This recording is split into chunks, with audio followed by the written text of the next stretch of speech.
Hey everybody, sorry I won't be able to be there today. I'm in Lillooet for some training today, but I made a screencast so I could get you guys started on making some composite images. So today I'm just gonna show you the one that I did. So I played here, and this is super edited and kind of punked out, but you don't have to do it nearly as dramatic. But what I did was I combined the shot of my eye and I combined this shot of this city. So I didn't obviously have this city image, so what I did was I went onto Google Advanced Search Images and I found ones that were able to use and modify, and I just want to splice that into my eye. So it's the same theory as when you swap skies. You need to first of all, the eyes are going to be whatever your main image is, that's your background layer. So we are playing again in layers. I'm just going to get rid of this because you don't need that today. So have your eye open, or whatever you're going to do. It doesn't have to be your eye, whatever your baseline is. And then just do the same thing that we did before. So I have this highlighted here.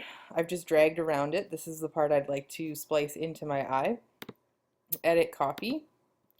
Go to your eye, or whatever. I'm just going to say my eye 5,000 times, and you can just pretend that means whatever you're using. Paste.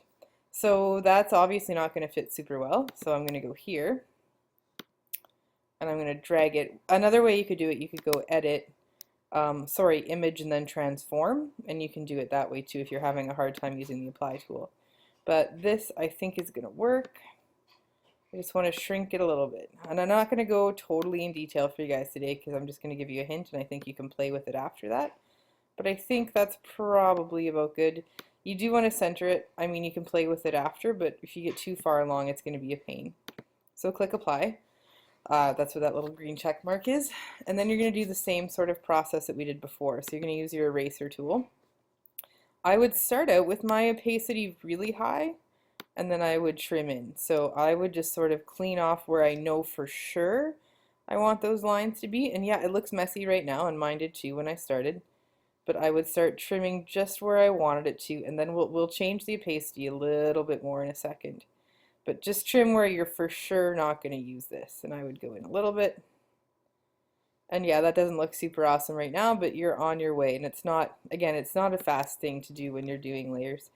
Once I've got a bit of a trim done, I'm going to take my opacity down and I'm going to start playing with it. And then you can kind of see it develops into a little more of a shape. And this is just a start because you're going to want to play with this quite a bit. So far you'll notice that I haven't zoomed out yet because I haven't had to, but I will. I'll be zooming into the eye a little bit more.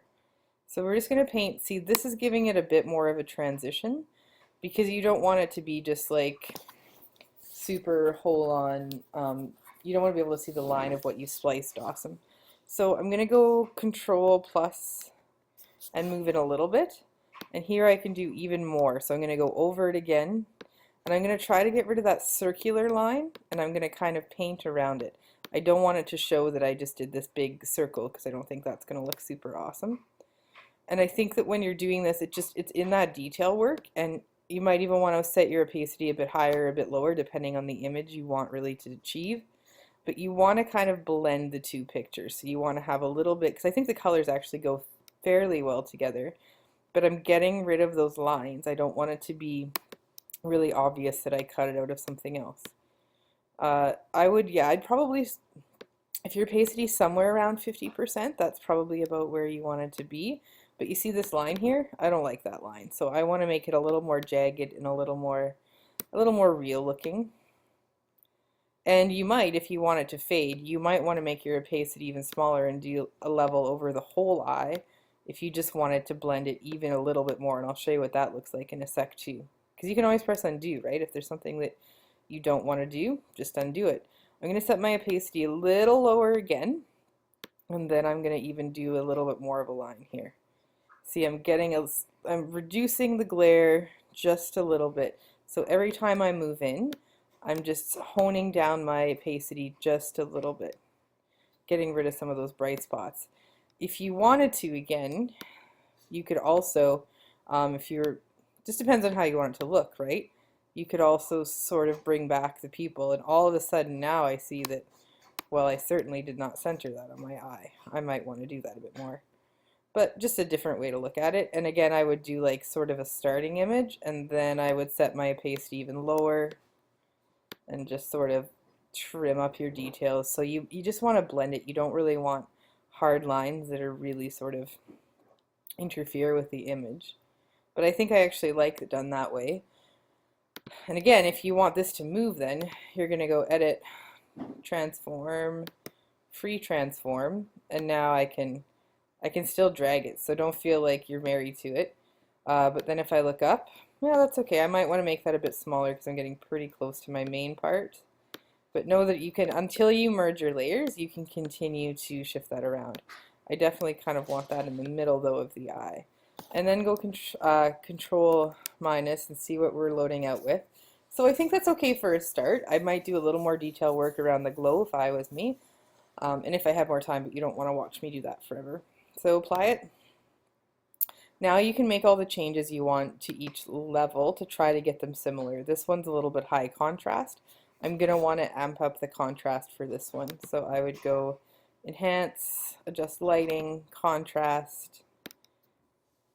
I might make that a little more dramatic just so the two are quite similar. I might brighten it out a bit because I think the back's a little brighter. If you want to desaturate the whole thing, you can. Now that's a bit contrasty, I think I want to contrast this one too. No, I don't want to adjust lighting, sorry. I do want to adjust contrast though. Play with the two till you see them getting a little more together. I think that's fairly close. You can also desaturate one. What I did, I painted in some desaturation. So basically it's the same sort of concept that we did with the other one, however you want that to look.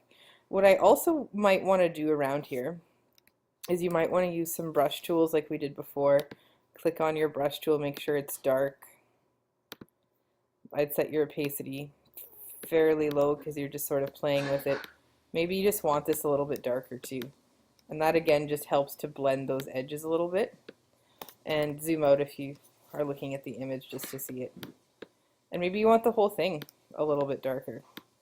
Paint the whole thing in a little bit darker, and that's totally fine. It just really helps to blend your area. Once you're committed to the way it looks in terms of the layers are fairly evenly matched, then you can go layer, flatten image, and now you have one thing, and you can make a whole bunch of different changes to it. So then I could convert the whole thing to black and white, or I could brush in. For an example, the way I did, I used brush, and I used saturation, and I painted out the white just to figure that in. So play with it in your layers before till you get them a little similar, and then you can play with it as a merged file. So basically just play around. It's the same kind of concept as swapping skies. It just may take a little more detail work, and the thing that I think you'll really need to do more is just sort of shrink your opacity down when you're using your eraser tool to start with, just so you make sure that you have a nice blend.